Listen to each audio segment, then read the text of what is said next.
So I've been a PK groupie for a couple of years now. I've met with these guys, they're awesome, I have drinks with them, they're like, you gotta present. Like, the problem with presenting is that you have to pick something you're passionate about. I'm passionate about so many things, but how do I pick something? If given a choice, I choose not to choose. So I thought I would just tell you what I suck at, because everybody talks about the things that they're really good at, and really cool experiences that they've had. I freaking suck at making decisions, right? And that's why I couldn't decide what I was gonna choose tonight to talk about. I suck. I cannot order food at restaurants. I always have food envy. I'm like, what are you gonna order? Because that's what I'm gonna order.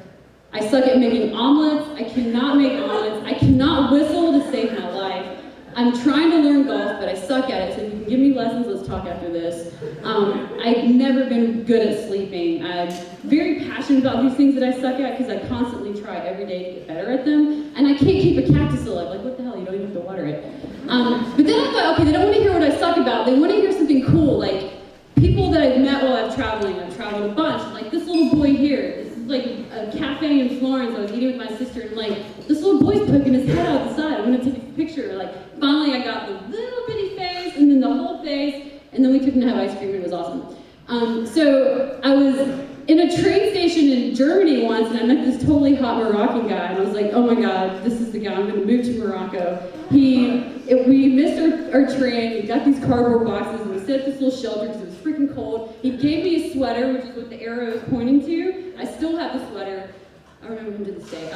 So these are monks in Nepal skiing. I did an Everest Base Camp trek in Nepal. This was Tibetan New Year on my 19th birthday, which was many years ago. These guys had twine and tubes under their feet and sticks, and that is Mount Everest in the background. I was like, these are the coolest people I've ever seen in my entire life. Y'all need to hear about it.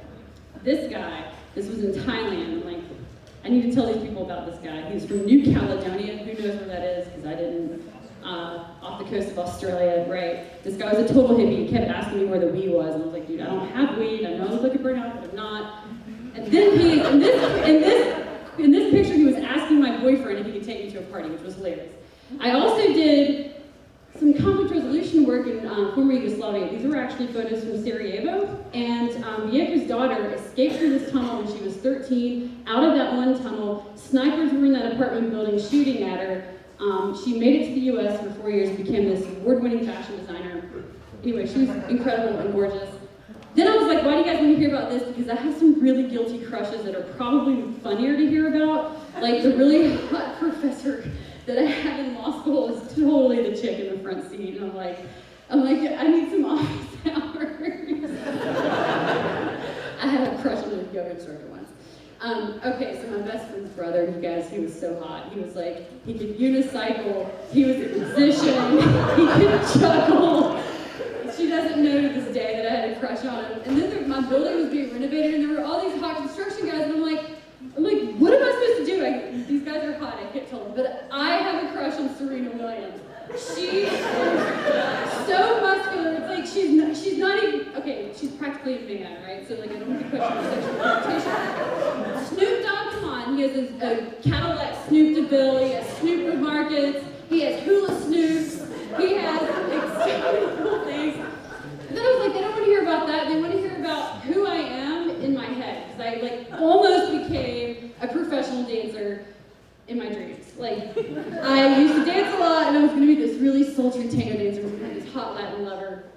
I studied several languages, so I was going to be in the CIA, and I was going to be like James Bond's girlfriend. And then I was like, you know what? All those big cities suck. I just want to go to the woods, and I want to live by myself with my dogs, and like screw everybody.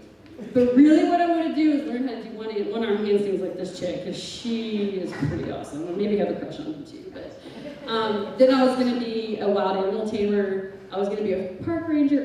So it was like, okay, I've had some really memorable meals. Maybe I should talk about those, right? So this is in Mykonos. If you guys have ever been there, there's this wave that can splash up and everybody's walking over. And I waited for like 15 minutes to get this perfect spot where these ladies were walking past, and I almost got it, but it made the slideshow.